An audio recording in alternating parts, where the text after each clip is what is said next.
Flix Joystix Retro Remix. I'm your host Guy, and today's Retro Remix is going to be about one of my favorite cult films of the 1980s, Electric Dreams. A few things have changed since I did the original video. One of the most exciting things, however, is that I actually did find a copy of Electric Dreams on Blu-ray. Granted, it's Region 2, but with a few modifications on the old player, I'm watching this movie in beautiful HD. I made a few small changes for this remix, mostly in fixing up the pacing, trying to make it run a little faster and smoother, and I think it does look better in the long run, but I can't be the critic of it too much. I'll let you be the judge of that. So anyway, here is the retro remix for Electric Dreams from 1984.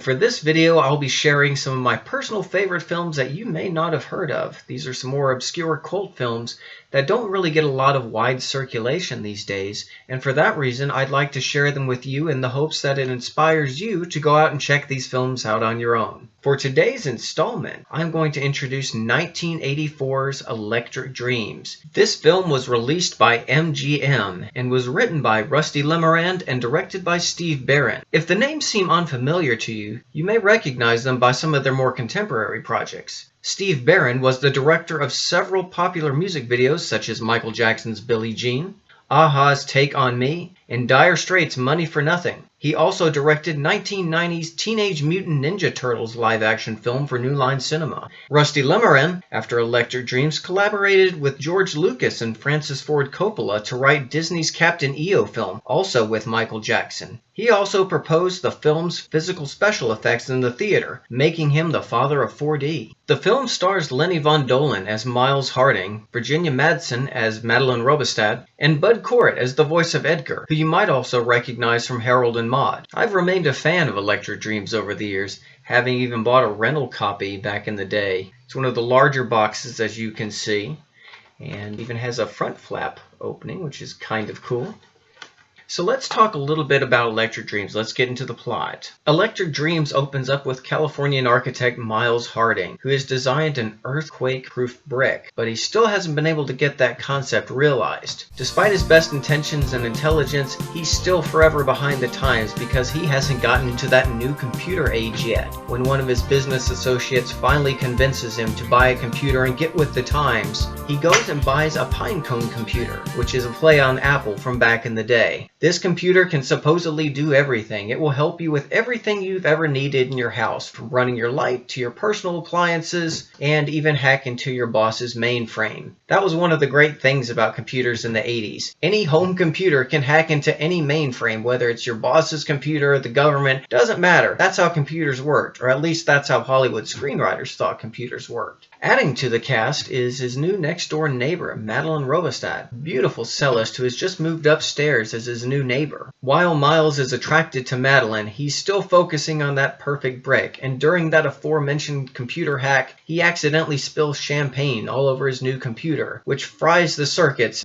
The computer, however, has taken on a new life in itself, as that freak accident has caused it to become self-aware. It starts learning things at an exponential rate, starting to learn speech, asking questions, composing music, watching TV, all the usual things that computers do. While the computer isn't named until towards the end of the film, the computer is known as Edgar. Miles' attraction to Madeline grows, and eventually convinces Edgar to write a song for her. The song goes over so well with Madeline that Miles takes credit for it. Edgar, however, had already had a previous encounter with Madeline, having played a duet with her through the vents of their apartments. Edgar also learns about a new emotion, jealousy, which makes Edgar unhappy. And when Edgar is unhappy, nobody is happy. The film progresses with Miles trying to maintain this facade that he is the musical composer that Madeline loves, while he continues trying to solve his earthquake brick. Edgar, however, takes on a Cyrano de Bergerac role, feeling that it is his creations that Madeline loves, and therefore he deserves to be with her. Edgar goes on a rampage, canceling Miles' credit cards, declaring him a public enemy, and nearly destroying Miles and Madeline's growing relationship, until having had enough, Miles tries to destroy Edgar's computer body. It is only due to an elevator destroying Madeline's cello, and Miles telling her that the music she creates doesn't come from her instrument, but from her own feelings, that allows Madeline Madeline to finally reconcile with Miles. When she goes to visit Miles' house, it's then that she finds out that Edgar is truly her mystery composer, and a confused Madeline is finally told the truth by Miles. Miles spends a lot of time in this film maintaining this lie, but I suppose in retrospect it is hard to come up with a reasonable explanation for my computer has become self-aware and is trying to ruin my life because it is also in love with you. At the end of the film, Edgar decides to remove himself from this love triangle because he realizes that there can't be three souls involved in a relationship. So he allows himself to self-destruct, finally giving his blessings for Miles and Madeline to move on with their own lives. While Electric Dreams is played out as a fairy tale for computers, the film itself is presented like a music video, and it also has some really great music in this film. I absolutely love this soundtrack as I have it on vinyl, and the soundtrack has a lot of great musical artists, everyone from Jeff Lynne, Heaven 17, Helen Terry, P.P. Arnold, though the film's music is primarily captured through Culture Club with two fantastic songs, Love is Love and The Dream, and the score itself, including many of Madeline and Edgar's duets, is composed by Giorgio Moroder, who also did the soundtrack for the 1984 revisioning of Metropolis. The film is very hard to find on home video these days, primarily because a lot of people don't have VCRs anymore, but outside of that, it never released on DVD or Blu-ray in the United States. It did come out in August of 2017 in the UK, but it seems that Warner Brothers, when they bought the majority of MGM's film backlog, they simply let the rights expire on Electric Dreams. If you haven't had a chance to see Electric Dreams, it's a fun, lighthearted comedy that plays out very much like a music video. It also has a great selection of songs and likable characters. You feel sympathy for all three of the characters as they go through their trials, and even though Edgar does act up and lash out at Miles, it's understandable, and there's even a sympathetic side to him because he just